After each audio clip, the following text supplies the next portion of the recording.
Dialogue പോലും ഇല്ലാതെ സിനിമയിലെ ഒരു രംഗം കണ്ടിട്ട് ആ രംഗത്തിന്റെ മൂഡ് കറക്റ്റ് ആയിട്ട് മനസ്സിലായിട്ടുണ്ടോ? അത് ക്യാരക്ടേഴ്സിന്റെ അഭിനയം കൊണ്ട് മാത്രമല്ല മനസ്സിലായിരിക്കുന്നത്, അതിനു പിന്നിൽ നിറങ്ങളുടെ മനഃശാസ്ത്രം കൂടി പ്രവർത്തിച്ചിട്ടുണ്ട്.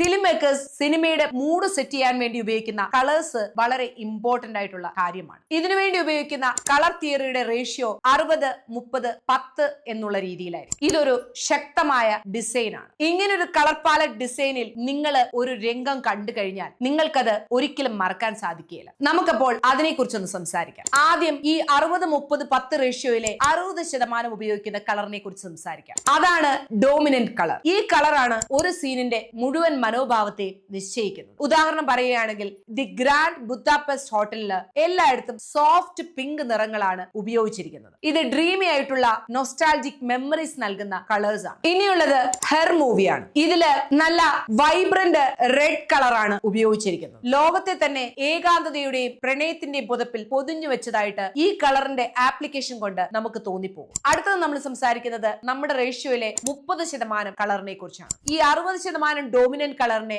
സപ്പോർട്ട് ചെയ്യുന്ന കളറാണ് ഈ പറയുന്ന 30% കളർ. ഇത് ഡോമിനന്റ് കളറിന്റെ കോംപ്ലിമെന്ററി കളർ ആയിരിക്കും. ഇത് കോൺട്രാസ്റ്റും ടെൻഷനും ഒക്കെ ആഡ് ചെയ്യാൻ വേണ്ടിയാണ് ഉപയോഗിക്കുന്നത്. മാഡ് മാക്സ് മൂവിയിലെ തിളങ്ങുന്ന ഓറഞ്ച് മരുഭൂമിയും തണുത്ത നീല നിഴലുകളുമായി കൂട്ടിമുട്ടുന്നു. ഇത് സങ്കീർണതയും സൗന്ദര്യവും ഒരുമിച്ച് കൂട്ടിമുട്ടുന്നത് പോലെയാണ് നമുക്ക് തോന്നുക. ഇനിയും ഈ കളർ തിയറിലെ അവസാനത്തെ 10%നെ കുറിച്ച് നമുക്ക് സംസാരിക്കാം. ഇത് ഒരു സീനിന്റെ അന്തരീക്ഷത്തെ ഹൈലൈറ്റ് ചെയ്യാൻ വേണ്ടി ഉപയോഗിക്കുന്ന നിറമാണ്. ഈ നിറമാണ് ഏറ്റവും കൂടുതൽ നമ്മുടെ ശ്രദ്ധ ആകർഷിക്കുക. ജോക്കറിലെ രക്തചുവപ്പ് നിറമുള്ള ആ ചിരി, അഴുക്കിന്റെയും നിഴലിന്റെയും ഒക്കെ ഇടയിൽ നിന്ന് തുളച്ചു കയറി ആ ചിരി നമ്മുടെ ഹൃദയത്തിൽ പതിക്കുന്നു. ഫിലിം മേക്കേഴ്സ് ഈ ഒരു ഫോർമുല ഉപയോഗിച്ചാണ് നമ്മുടെ മുമ്പിൽ ക്യാരക്ടേഴ്സിന്റെ വേൾഡിനെ ഒരുക്കുന്നത്. നമ്മൾക്ക് ഒരു സീൻ കണ്ടു കഴിയുമ്പോൾ എന്ത് തോന്നണമെന്ന് അവർ ഈ ഒരു ടെക്നിക് ഒക്കെ ഉപയോഗിച്ചാണ് നമ്മുടെ ബ്രെയിനിനെ നിയന്ത്രിക്കുന്നത്, അതും നമ്മൾ പോലും അറിയാതെ. നമ്മളൊക്കെ സിനിമ കാണുമ്പോൾ ഫിലിം മേക്കേഴ്സ് ഈ ഉപയോഗിച്ച തന്ത്രങ്ങളുടെ എഫക്റ്റുകൾ